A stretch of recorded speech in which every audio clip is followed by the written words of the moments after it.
Welcome to Audit the Audit, where we sort out the who and what and the right and wrong of police interactions. This episode covers bail bondsmen, hotel rooms, and the Fourth Amendment, and is brought to us by Effin' Monsters channel and the Random Patriots channel. Be sure to check out the description below and give them both the credit that they deserve. Before we dive into today's interaction, I want to give a big thanks to the sponsor of this episode, Aura. One of the craziest things about covering civil rights violations here on Audit the Audit is how often we trust big institutions to protect us, only to find out later they've let us down. Take this recent Bank of America breach. Turns out they knew about a major data breach months before they decided to actually tell anyone. Think about that. On average, it takes companies 277 days to disclose that your personal information has been compromised. That's almost 9 months. Imagine if someone broke into your house, rummaged through your things, and you didn't find out for close to a year. It's ridiculous, right? Unfortunately, this isn't even an isolated event. Citigroup, JP Morgan Chase, they've all had breaches, and there's no guarantee your bank isn't next. The reality is your personal data could be floating around on the dark web right now, and you'd have no clue until it's too late. That's exactly why I'm partnering with Aura for today's video. Aura is the app I personally use to make sure my family's data stays secure. If my email, phone number, or even my social security number pops up somewhere sketchy online, Aura immediately alerts me. They're proactive.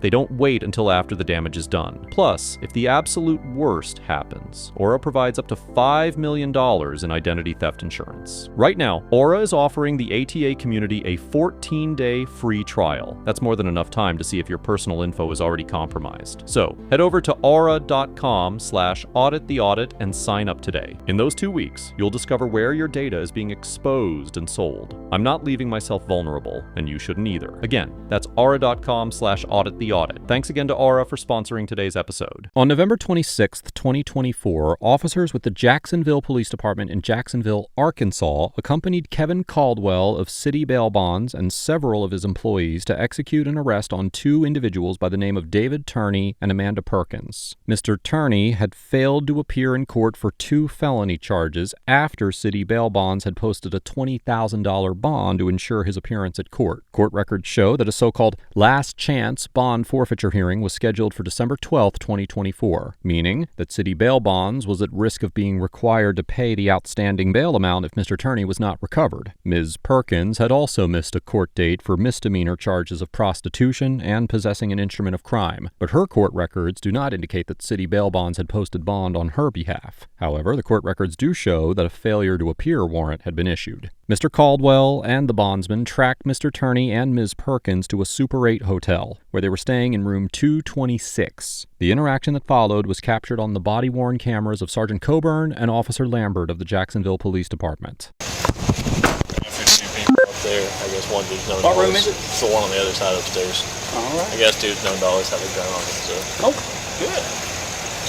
What's up, Sarge? Hey, what's up, man? 229, top right, David Turney, always got a weapon, and Mandy Burton, Amanda Perkins, or Trixie, and she's got warrants also.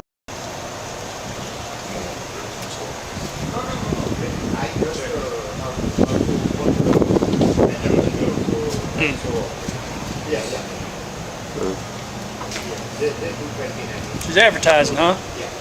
Yeah. No blonde. Okay, that's not who I thought it was. There's a girl around here that runs around with the name of Trixie. She's cute, but it's not her. That's what we need. The great equalizer. You got your job, right? You going right here to the next stairwell. Nobody gets down.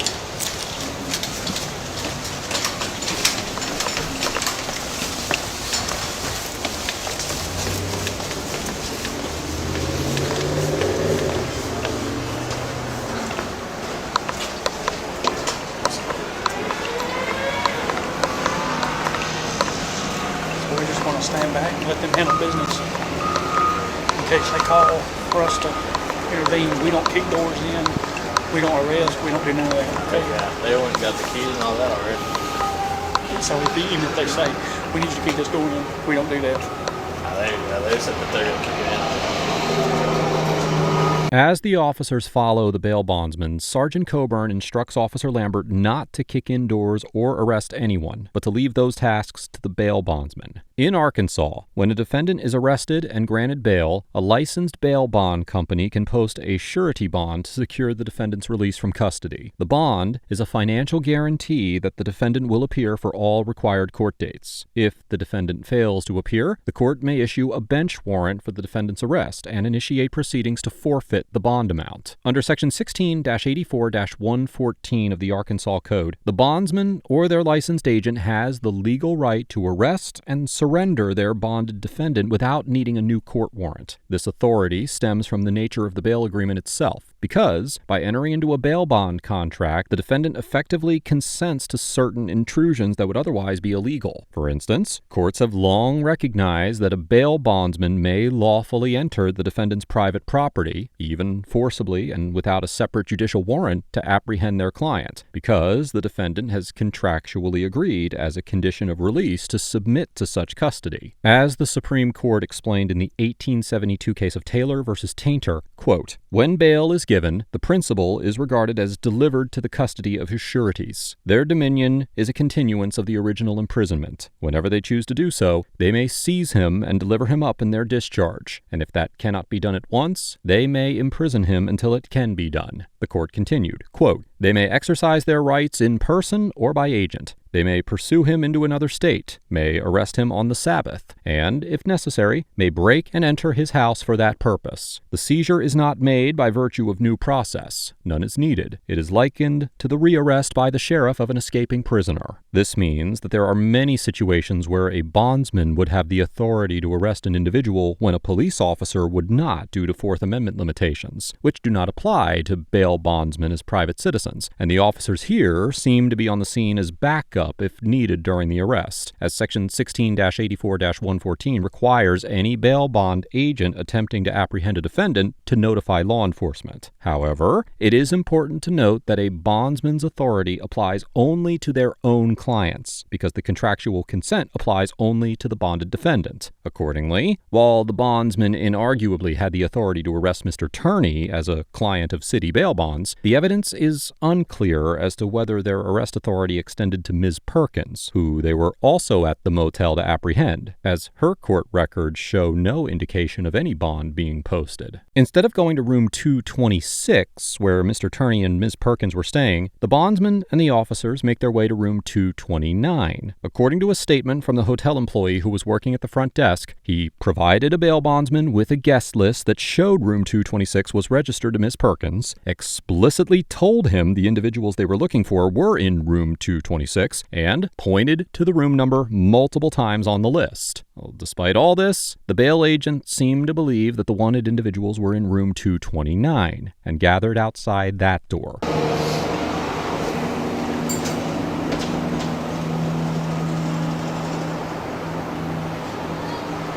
Davis! On the ground! On the ground! I will blow your the other side of this place. On the ground! Baby, this is Where's the guy? Just stay right It's my there. daughter's birthday, dude. Please, y'all. Just stay right there. Please. It's okay, guys. It's Just stay okay, right baby. there. It's your birthday. I'm so sorry, baby. Y'all, I'm so sorry. You hear me, baby? What I do? Bugaloo. Got up and come up here and she was upset. I'm so sorry. You hear me? It's okay, baby. Y'all, we're okay. Guys, we are okay. Man, I tell when he, Bubby, let me see his tattoo. hold me. I don't know, baby. Hold me. Hold me. I love y'all so much. Do you know how much I love you? Hey, look at me. Look at me. Do you know how much I love you? You do, don't you? You want to sit some outside? I love you so much. Y'all want to come outside? Hey, can I get them jackets and stuff, please? Here, just step out right quick. Where's your jacket at? Hold on, stand up, baby. Here. Yeah, thank you. Go, just take Get the that. bejeebies out of me, dude. Just wrap them up, keep them warm. Come here, buddy. I just got woke up and What's your name? You got ID?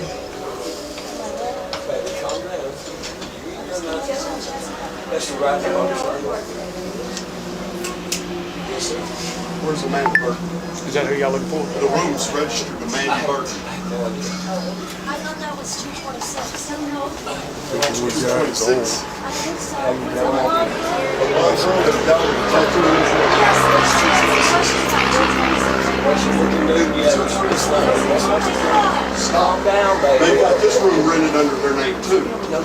Yes. They No, must have this messed ain't up even down my in the room. I just got office. woke Go up talk and to your probably mom. she was That's crying. the The little nose. girl was crying. That's that bitch. Yeah, she's in 226. Is that the, She's got this room rented. Baby, breathe. Hey, You're okay. They're gonna take do his the right handcuffs thing. off, move to They're 226. gonna do the right thing. where does key come? Baby, baby. What's that? Is that yours? Yeah. Okay. Stand up. It's baby. They're gonna do the right thing. Quit. He's taking care of it. Chill out. Don't touch. Yes, sir. Y'all are in the wrong room under the wrong name. Yes, sir. My room's downstairs. I'm downstairs. So you're gonna sit down right there, right now. Yes, sir. Baby, calm down. Sit. Sit down. He's doing the right thing. Sit. You're Sit. not in trouble. I just don't need you. Yes, sir. Put He your don't want you phone to away accidentally from me. hit, shot, nothing. Go. Just quit. Don't touch. Yes, sir. 226. Baby, you're okay. Let him do his thing. Let him do his business. The bail bondsmen go to room 229, which was being rented by a woman named Andrea with her children, and kick in the door. Motel guests Laeth Cooper and Brad Clark, who were staying in a room downstairs, were also in the room at the time, and the bondsmen order them to the ground and place Mr. Clark in handcuffs. Now, because the bondsmen had no legal relationship with the occupants of room 229, they were acting as private citizens in this encounter, and therefore, they had no legal authority to enter the room without permission or conduct an arrest on any of the occupants. Accordingly, a court could find that the bondsmen committed multiple crimes under Arkansas law during their invasion of room 229. First, at a minimum, entering room 229 without Andrea's consent or a lawful justification likely constituted criminal trespass in violation of section 5-39-203 of the Arkansas Code, which states that, quote, a person commits criminal trespass if he or she purposely enters or remains unlawfully in the premises owned or leased by another person. Likewise, a court could find that the bondsman's actions constituted residential burglary in violation of section 5-39-201 of the Arkansas Code, which provides that, quote, a person commits residential burglary if he or she enters or remains unlawfully in a residential occupiable structure of another person with the purpose of committing in the residential occupiable structure any offense punishable by imprisonment. According to section 5-39-101 of the Arkansas Code, the definition of a quote-unquote residential occupiable structure includes individual units of any building, now quoting, that is customarily used for overnight accommodation of a person, which would include a motel room, and they arguably entered with the intent to arrest the innocent individuals inside, which, as we will discuss momentarily, likely constituted another offense. Therefore, a court could potentially conclude that the illegal entry rose to the level of burglary. Additional crimes that the bondsman may have committed include false imprisonment in violation of section 5-11-104 of the Arkansas Code, aggravated assault in violation of section 5-13-204 of the Code, and so-called terroristic threatening in violation of section 5-13-301. Now, while the bondsmen could certainly attempt to defend themselves by arguing that they believed they were entering Miss Perkins' room, the hotel employee's statement suggests that they knew, or at the very least should have known, that they had the wrong room, and a court would likely find that there was at least probable cause to make an arrest for at least one criminal offense. You're okay. You're okay. Yo, come in. Golly, man. Come on, guys. Maintenance.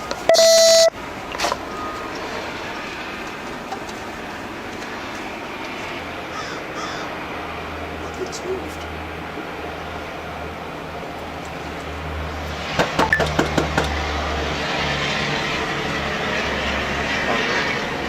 It's, that room was rented under their people's names, but it wasn't under their people.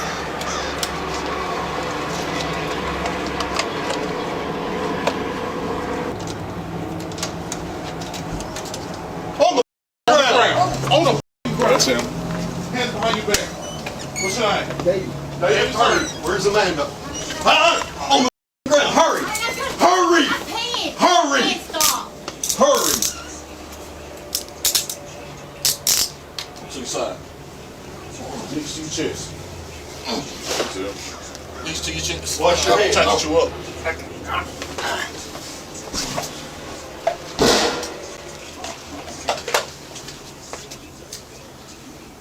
Right there. Yep. Where's the gun? I On your knees. You're known to have a gun every All the way fucking down. time, so. Hands behind your back.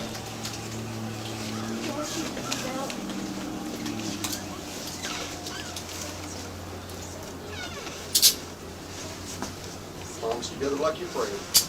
These are hinged cuffs, and the more you move, the tighter they get. Me and you're fixing to stand up. Here we go. Pull your knees up, all the way.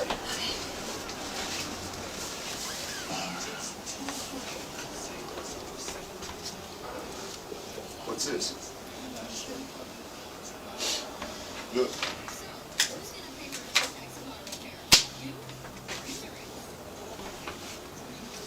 You got anything you don't need to go into the jail with?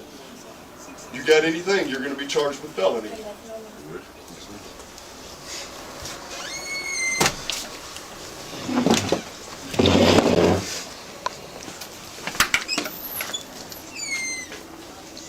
Are these ones you're familiar with, boss?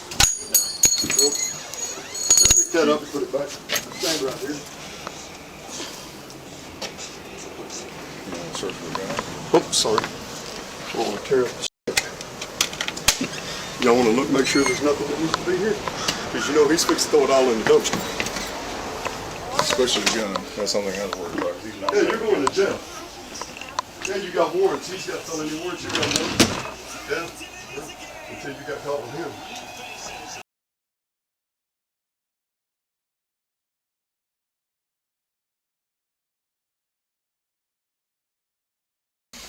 Yeah. He's been there for a while. Damn, he's got like shields everywhere, dude. You sure have a flashlight? It's not mine. That's mine. I was like, wait a minute, why has he got a nice flashlight? Go ahead. Last name Bradley. First initial name for Matthew. Date of birth 3/17 of 85. He had a gun, he'd have a hand. Yeah. He'd have it under a pillow or something. I checked those. I checked these, only thing I found was one of the What is torches. all this right here, bro? Well, that's I know, but I'm looking at this like, Ain't no telling. else. All right, well. After the bondsmen arrest Mr. Turney and Ms. Perkins and remove them from the room, the officers search the drawers and bags in their hotel room. Now, as we've discussed before here on ATA, law enforcement officers do have some authority to conduct a limited search incident to a lawful arrest. However, the Supreme Court established in the 1969 case of Chimel versus California that the scope of this search must be limited to the area within the arrestee's so-called immediate control, meaning, now quoting from that case, the area from within which he might gain possession of a weapon or destructible evidence. In the Chimel case, officers lawfully arrested an individual in his home pursuant to a valid arrest warrant. They then searched his entire home over his objections, directing his wife to open drawers and move the contents from side to side, despite the fact that no search warrant had been issued. The Supreme Court determined that the search violated the Fourth Amendment's prohibition on unreasonable searches and seizures, holding that searching any room other than that in which an arrest occurs, or searching through drawers or other closed or concealed areas in the room of arrest requires a search warrant or an exception to the warrant requirement. In reaching this conclusion, the court reasoned that, quote, "We can see no reason why, simply because some interference with an individual's privacy and freedom of movement has lawfully taken place, further intrusions should automatically be allowed, despite the absence of a warrant that the Fourth Amendment would otherwise require." Now, although the Chimel case discussed an arrest in a private home rather than a motel room, the Supreme Court held in the 1964 case of Stoner versus California that, quote, "No less than a tenant of a house or the occupant of a room in a boarding house, a guest in a hotel room is entitled to constitutional protection against unreasonable searches and seizures. Therefore, it is highly likely that a court would conclude that the officer's warrantless search of Mr. Turney's and Ms. Perkins' bags was a violation of the Fourth Amendment, as it could not be justified as a search incident to arrest since the bags and drawers were well beyond the arrestee's so-called reaching distance, and there were no exigent circumstances requiring an immediate search of the bags and drawers. If the officers wanted to search the bags for evidence, well, then the lawful course of action would have been to secure the room and then obtain a search warrant from a judge. We're taking them on both to Pulaski County. Awesome. have a good Hey, ride. look, two less pieces of y'all got? No, man, we appreciate it. Y'all want to charge her with hindering apprehension? Nah. Just let her sit on her own prostitution warrants? Yeah. For a while at least with that. Oh, she got no bond holds, so she ain't getting out. What's his warrants for? Aggravated assault, terroristic threatening, possession, simultaneous possession. Awesome. So, I mean, shut it. He's always had a gun. That's the only thing I was worried about. That way you guys ain't got to deal with that. Yeah, we got enough of that to deal with around here anyway. Look at that. We're done in 30 minutes. 34 on your turn. After his arrest, Mr. Turney entered a negotiated guilty plea to felony charges of possession of a controlled substance and unlawful possession of a firearm, and was sentenced to 5 years of probation with 115 days in jail credit. Ms. Perkins repeatedly missed scheduled court dates for her charges, resulting in the addition of several additional charges for failure to appear. And on January 4th, 2025, she was charged with theft for an unrelated incident, and then failed to appear for the scheduled court date for that offense. As of the date of writing this episode, a failure to appear warrant has been issued for her arrest, and all of the criminal charges against her are still pending. Ms. Cooper and Mr. Clark stated in an interview with the Random Patriot, who also covered this encounter, that they filed a complaint with the prosecuting attorney's office in Little Rock and hope to pursue criminal charges. They also indicated that they intend to file a civil lawsuit against both city bail bonds and the city of Jacksonville. Mr. Clark additionally claimed that city bail bonds offered to pay for their hotel room for a week in an attempt to rectify the situation, and that he refused the offer. If you're interested in listening to the entire interview, I have included a link to the Random Patriot's coverage of this incident in the description down below. Overall, the Bondsmen get an F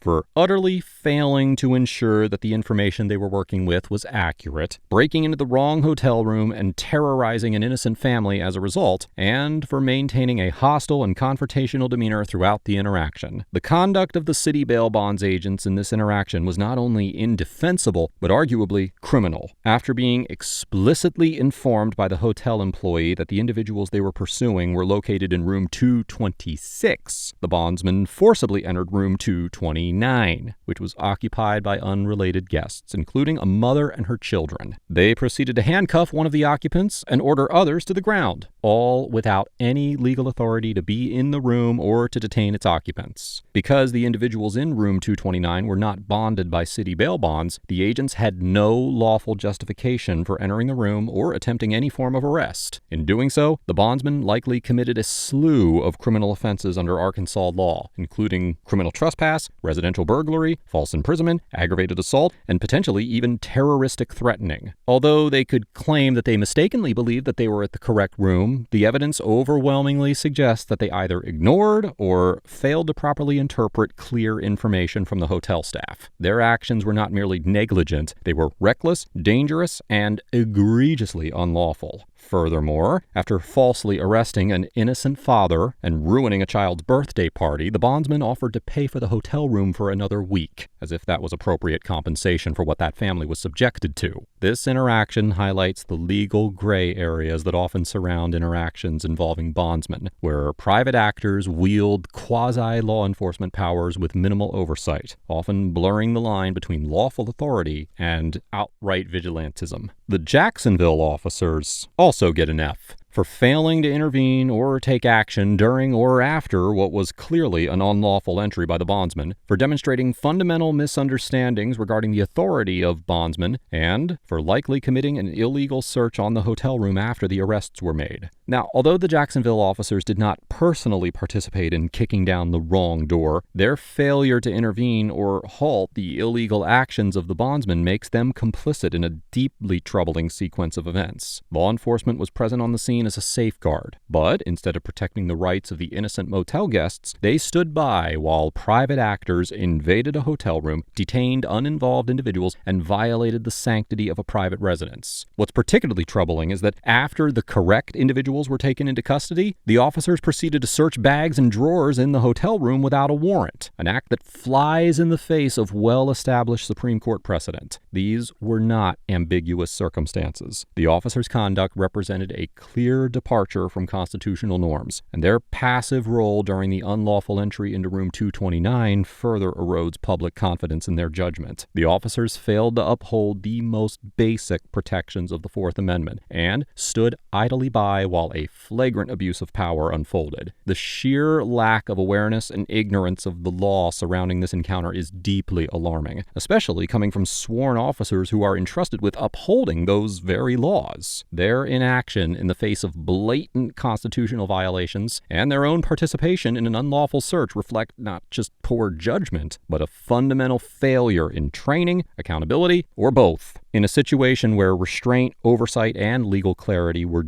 desperately needed, the officers instead became enablers of lawlessness. Now, as for the occupants of room 229, I cannot rightfully issue a grade to a family who were purely the victims of both private and public sector harassment and constitutional violations. Despite being confronted by armed individuals who forcibly entered their room without legal justification, the occupants complied with the commands issued to them and did not escalate the situation. According to subsequent interviews, Mr. Clark and Ms. Cooper pursued lawful avenues of recourse by filing a complaint with the prosecuting attorney's office and considering civil litigation against both city bail bonds and the Jacksonville Police Department. Their response to this egregious violation of their rights was measured, lawful, and entirely justified. I commend Ms. Cooper and Mr. Clark for remaining calm in an extremely stressful situation and for following up this encounter with the proper legal action. Let us know if there is an interaction or legal topic that you would like us to discuss in the comments below. Thank you for watching, and don't forget to pick up your copy of the Civilian Rights Hand Guide in the links below.